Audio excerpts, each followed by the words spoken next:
Good morning all of you. तो आज हम लोग गैस्ट्रोइंटेस्टाइनल डिसऑर्डर्स के बारे में पढ़ेंगे। तो basically what is gastrointestinal disorders, पहले हम ये जान लेते हैं। तो गैस्ट्रोइंटेस्टाइनल डिसऑर्डर्स मेनली क्या होता है कि जीआईटी से रिलेटेड जो भी तरह के प्रॉब्लम्स हो रहे हैं, सारे हमारे जीआईटी डिसऑर्डर्स होते हैं। अब प्रॉब्लम बहुत सारे हो सकते हैं, हमारे स्टमक के कारण हो सकते हैं, हमारे इंटेस्टाइन के कारण हो सकते हैं, मतलब हमारे माउथ से लेके इसोफेगस से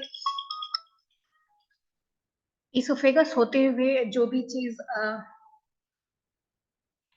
इसोफेगस होते हुए हमारे स्टमक में पहुंचता है, फिर देन आफ्टर हमारे स्मॉल इंटेस्टाइन, लार्ज इंटेस्टाइन तक जाता है। तो ये जो भी चीजें हैं ये हमारे जीआईटी, अगर वहां पे कोई भी गड़बड़ी हो रहा है, that comes under GIT disorders. Okay, तो जीआईटी डिसऑर्डर्स के अंतर्गत हमको बहुत सारे डिजीज पढ़ना है। तो first one is gastro oesophageal reflux disease और दूसरा पेप्टिक अल्सर। तो अब ये दोनों क्या है कि काम लगभग दोनों में एक जैसा ही होता है, but gastro oesophageal reflux disease मतलब क्या होता है कि जो हमारा गैस्ट्रिक जूसेस है वो हमारे इसोफेगस में रिफ्लेक्ट हो जाता है।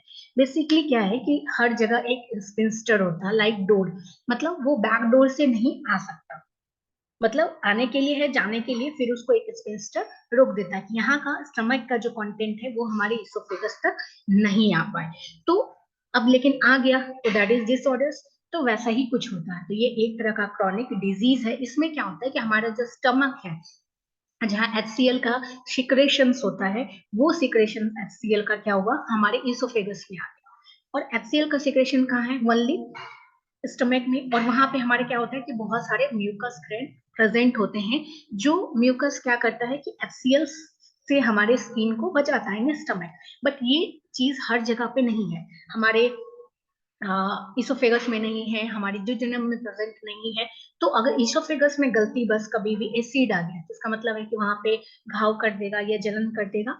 तो यही जो हो रहा है, इसोफेगस में ये कंटेंट पहुंच रहा है, बैक फ्लो हो रहा है, तो that is GERD gastro oesophageal reflux disease. यही जो बैक फ्लो हो रहा है, जो हमारे लाइनिंग को खराब कर रहा है, इसोफेगस के लाइनिंग को खराब कर रहा है, क्योंकि वहां पे कोई म्यूकस नहीं है। Oesophagus is just a food pipe जहाँ पे फूड नीचे आता है, बस इतना ही काम है। लेकिन अगर वहां पे एसिड आ गया, दैट मीन्स कि वहां पे कोई डिसऑर्डर्स हो गया। तो अब ये क्या प्रॉब्लम करेगा, तो बीमारी तो हम समझ गए क्या है कि हमारा जो स्टमक का एसिड कंटेंट है वो हमारे इसोफेगस में आ गया। अब सिम्टम्स क्या है, तो सबसे पहले हमें बर्निंग सिम्टम्स दिखता है कि हमारी छाती में हार्ट बर्न होने लग जाता है, कुछ भी हम खा रहे हैं, या समटाइम जब हम लेटते हैं या रात में काफी ज्यादा वर्स हो जाता है, या कभी कभी हमको खट्टा डकार आ जाते हैं, कोई भी फूड्स हमारे बैक फिर से वापस आने का जैसा लगता है, या चेस्ट पेन होने लग जाता है, सांस लेने में या कोई भी चीज सोलो करने में दिक्कत होने लग जाता है, यहाँ कभी कभी हमको लगता है कि गले में भारीपन है, कुछ है। तो ये सब कॉमन सिम्टम्स है। अब ये एक पिक्टोरियल व्यू है कि ये हमारा स्टमक है बेसिकली, और ये हमारा इसोफेगस है। तो यहाँ पे एक इंस्पिंस्टर है कि यहाँ का कंटेंट यहाँ आ सकता है, बट यहाँ का कंटेंट यहाँ नहीं जा सकता। बट सर्टन रीजन में कोई एक वजह के कारण ये स्पिंस्टर खराब होने की वजह, या बहुत सारे कारण हो सकते हैं जिससे जो ये एसिड है ये रिफ्लक्स हो गया। अब जैसे ही ये एसिड यहाँ पे रिफ्लक्स हो गया, तो यहाँ पे क्या होगा कि यहाँ पे कॉन्टामिनेशन हो जाएगा, यहाँ पे कोई ना कोई प्रॉब्लम क्रिएट हो जाएगा। तो that is disease, that is GERD. अब हमको इसको बचाना है तो कुछ ना कुछ फार्माकोलॉजिकल या नॉन फार्माकोलॉजिकल मैनेजमेंट करेंगे। तो फार्माकोलॉजिकल मैनेजमेंट में हम क्या करते हैं कि इसको न्यूट्रलाइज करने के लिए, एसिड को न्यूट्रलाइज करने के लिए, क्विक रिलीफ लेने के लिए एंटासिड्स लेते हैं, या समटाइम्स एसिड प्रोडक्शन को कम करते हैं, या एसिड को ब्लॉकर करते हैं, PPI लेते हैं, बैक्लोफोन लेते हैं, कुछ मेडिकेशंस जनरली यूज करते हैं। नेक्स्ट, अगर ये बहुत ज्यादा भयानक हो गया, बहुत ज्यादा बेसिकली बहुत ज्यादा अगर भयानक हो जाता है, तो हम क्या करते हैं कि यहाँ पे ऑपरेशन भी करना पड़ता है, सर्टन कंडीशंस में ऑपरेट भी करना पड़ता है। क्या करते हैं कि इसोफेगस का लेंथ को छोटा करना पड़ता है काट के। नेक्स्ट हमारा है नॉन फार्माकोलॉजिकल मैनेजमेंट हम कैसे करेंगे। तो एक वे, हेल्दी वेट मेंटेन करेंगे हम लोग, गैस का सिक्रेशन बहुत ज्यादा नहीं हो, HCl का सिक्रेशन बहुत ज्यादा नहीं हो, मतलब वो एम्प्टी स्टमक में नहीं पड़े। तो हम लोग क्या करते हैं वहां पे कि छोटा छोटा मील्स खाते रहते हैं। उसके बाद हम लोग क्या करेंगे, फैट या सैचुरेटेड बटर या ऑयली या कोई भी इस टाइप का जो भी खाना हम खा रहे हैं वो कम खाएंगे।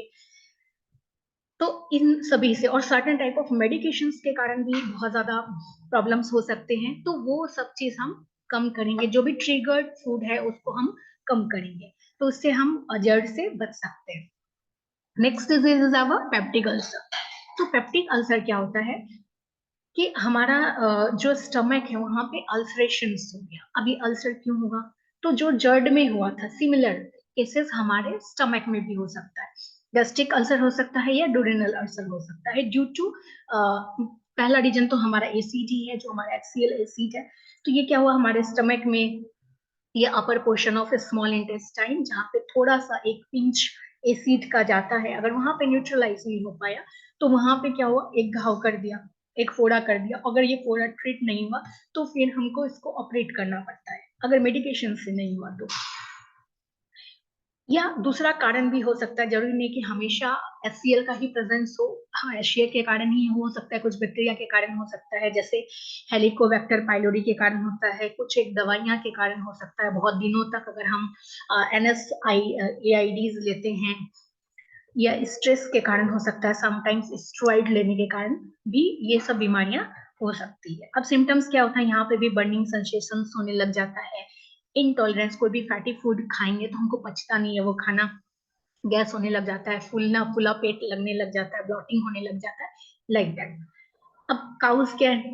तो पहला तो हमारा जो भी काउज हो रहा है वो हमारा है एसिड, जो भी एसिड सिक्रेशन हो रहा है उस वजह से हो रहा है। दूसरा बैक्टीरिया, या पेन रिलीफ हम बहुत ज्यादा यूज कर रहे हैं कोई भी बीमारी, तो वो हमको ट्रिगर कर सकता है एक्सपीएल के सिक्रेशंस को। या कोई एक मेडिकेशन जैसे एस्पिरिन हो गया, सेलेक्टिव सेरोटीन रीअपटेक इनहिबिटर्स हो गया, या इसी टाइप का एनएसआईडीज हो गया, तो ये सब बीमारी जो है इसको ट्रिगर अप करते हैं। तो फार्माकोलॉजिकल ट्रीटमेंट क्या होता है, इसीलिए जनरली आप देखे होंगे कि जब भी कोई भी बीमारी होता है, कोई भी दवाइयां लिखते हैं, मेडिकेशंस देते हैं, एस्पिरिन लिखे तो उसके साथ हमेशा गैस की गोलियां दिया जाता है। दैट्स बस इसीलिए कि उससे ये बीमारी ना जनरेट हो जाए, दैट्स वाई। फार्माकोलॉजिकल मैनेजमेंट कैसे करेंगे? तो बैक्टीरियल अगर इन्फेक्शन है तो हम पहले देखेंगे काउज किस वजह से काउज है। अगर सिर्फ गैस के कारण हो रहा है, एसिड के कारण हो रहा है, तो एंटासिड्स लेंगे या एसिड प्रोडक्शन को ब्लॉक करेंगे, उसको कम करेंगे या उसको हील करने की कोशिश करेंगे। अगर बैक्टीरिया के कारण हो रहा है तो एंटीबायोटिक्स लेंगे जो उस एक खास बैक्टीरिया पे हावी हो सकता है। तो उसके बाद एंटासिड्स लेंगे जो हमारे स्टमक को न्यूट्रलाइज कर सके। तो ये सब हम कर सकते हैं। नॉन फार्माकोलॉजिकल मैनेजमेंट कैसे कर सकते हैं? तो इन सिमिलर वे यहाँ पे भी वही काम है कि इन्फेक्टेड नहीं हो। जैसे मान लीजिए है पाइलोरी है, तो ये क्या है, हेलिकोबैक्टर पाइलोरी, ये काफी ज्यादा इन्फेक्टियस है, काफी कॉन्टामिनेटेड है। अगर इसके कारण किन्हीं को पेप्टिक अल्सर हुआ है तो ये है कि आपको भी हो सकता है कॉन्टामिनेशन से, पर्सन टू पर्सन कॉन्टामिनेट होते हैं। तो उसमें क्या है कि हमको कॉन्टामिनेशन का ध्यान रखना पड़ेगा। बट ड्यू टू एचसीएल है तो ये कॉन्टामिनेशन से नहीं फैलेगा, ये आपके बॉडी का है। तो वहां पे क्या करना पड़ेगा कि हमको देखना पड़ेगा कि हम ट्रिगर्ड फूड तो नहीं ले रहे हैं, स्पाइसी फूड तो नहीं ले रहे हैं, सैचुरेटेड बहुत ज्यादा सैचुरेटेड फूड तो नहीं ले रहे हैं, फैटी फूड तो नहीं ले रहे हैं। तो वहां पे हम कट ऑफ करेंगे, एक हेल्दी वेट को मेंटेन करेंगे, स्मोकिंग, अल्कोहल, ये सब चीज को कट ऑफ करेंगे। क्योंकि ये सब क्या होता है कि इनडायरेक्टली और डायरेक्टली हमारे एलसीएल सिक्रेशंस को बढ़ा देते हैं, दैट्स व्हाई। तो इस टाइप से हम मैनेज कर सकते हैं। तो आज हम लोग बस 2 डिजीज के बारे में पढ़ते हैं, नेक्स्ट डे फिर नेक्स्ट डिजीज के बारे में पढ़ेंगे।